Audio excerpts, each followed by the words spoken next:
پچھلے ایپیسوڈ میں ہم نے دیکھا تھا کہ ڈورتی گر جاتی ہے اور تھیون پکارتی ہے۔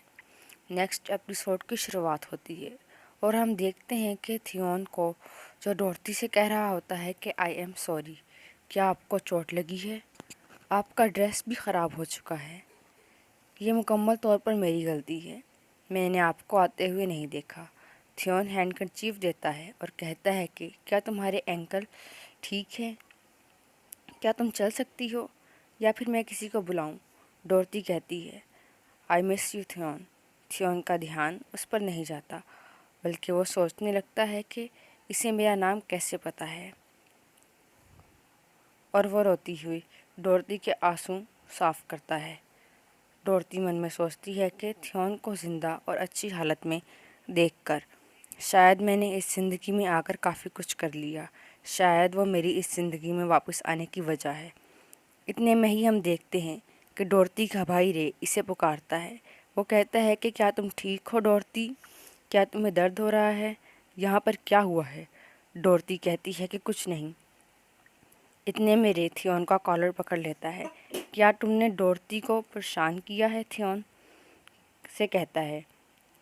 تھیون کہتا ہے کہ مجھے لگتا ہے شاید میں نے ہی کیا ہے، مجھے افسوس ہے اس کا۔ رے کہتا ہے کہ تم شریر بچے، میں نے تمہیں اپنا دوست سمجھا تھا۔ ڈورتی کبھی ایسے نہیں روئی، یہاں تک کہ جب وہ ایک لٹل بیبی تھی۔ تم نے اس کے ساتھ کیا کیا ہے؟ تھیون کچھ کہنے ہی لگا ہوتا ہے کہ ڈورتی بیچ میں آ کر ان دونوں کو روکتی ہے۔ وہ کہتی ہے کہ میں تھیون کی وجہ سے نہیں رو رہی، میری آنکھ میں کچھ چلا گیا تھا۔ رے پوچھتا ہے کہ کیا تم اب ٹھیک ہو؟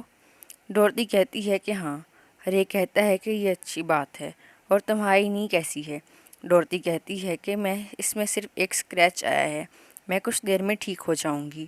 تھیون سوچتا ہے کہ وہ شہزادی ہے اور پھر بھی وہ میری گستاخی پر پردہ ڈال رہی ہے، لیکن مجھے نہیں لگتا کہ میں اس سے پہلے کبھی اس سے ملا ہوں گا۔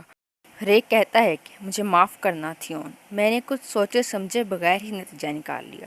تھیون کہتا ہے کہ نہیں یور ہائنس، آخر میں اس سب کی شروعات کی وجہ میں ہی بنا تھا۔ ڈورتی اس سب میں ایک بات بھول ہی گیا۔ رے کہتا ہے ڈورتی تھیون سے ملو، یہ میرا نیا دوست ہے۔ تھیون جھکتے ہوئے کہتا ہے کہ accept my apologies your highness. ڈورتی من میں سوچتی ہے کہ میں یقین نہیں کر سکتی کہ جس دوست سے رے مجھے تعارف کروانا چاہتا تھا وہ تھیون ہے۔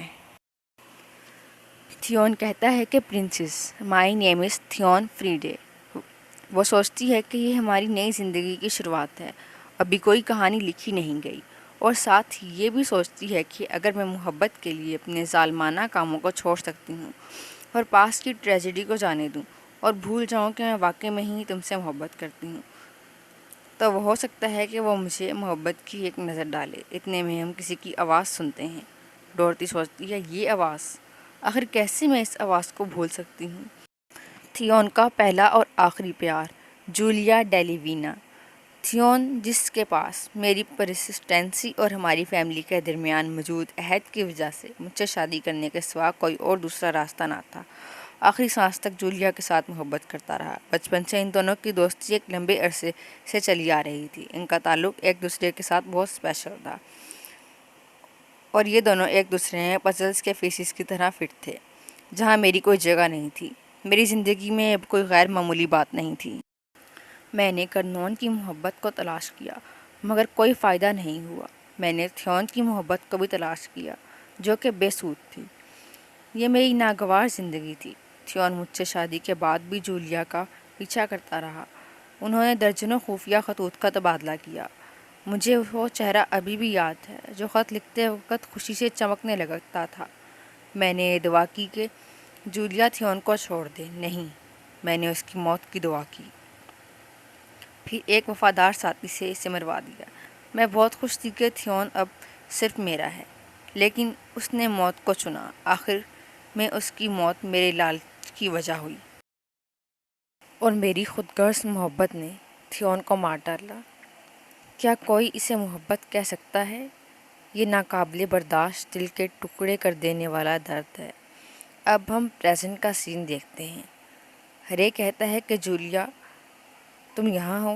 تھیون کہتا ہے کہ جولیا میں نے تمہیں ویٹ کرنے کو کہا تھا۔ جولیا کہتی ہے کہ میں بور ہو رہی تھی۔ رے کہتا ہے کہ ڈورتی یہ جولیا ڈیویلینا ہے جو تھیون کے ساتھ آئی ہے گرینڈ ڈوکڈم آف فریڈیا سے۔ جولیا ڈورتی سے کہتی ہے گریٹنگ یور ہائنس۔ ڈورتی ہیلو کہتی ہے اور من میں سوچتی ہے کہ یہ دونوں جولیا اور تھیون اس زندگی میں بھی انسیپریٹیبل ہیں۔ ساتھ ہی وہ سوچتی ہے کہ میں کس طرح کے امپریشن دے رہی ہوں۔ مجھے امید ہے کہ میرا چہرہ میرے اندر گھومنے والے طوفان کی طرح خراب نہ ہوگا۔ ڈورتی یہ کہتے ہوئے چلے جاتی ہے کہ مجھے ابھی کچھ کام یاد آیا ہے جو مجھے کرنا ہے۔ رے ڈورتی کو روکنے کی کوشش کرتا ہے لیکن وہ چلی جاتی ہے۔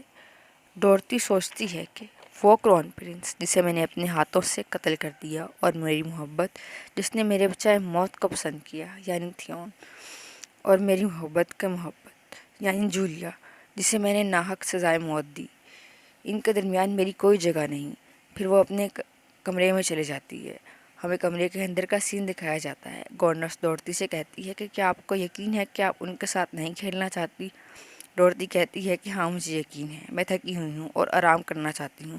گورنس کہتی ہے کہ ٹھیک ہے پھر آپ آرام کیجیے، آپ کو میں کھانے کے وقت اٹھا دوں گی۔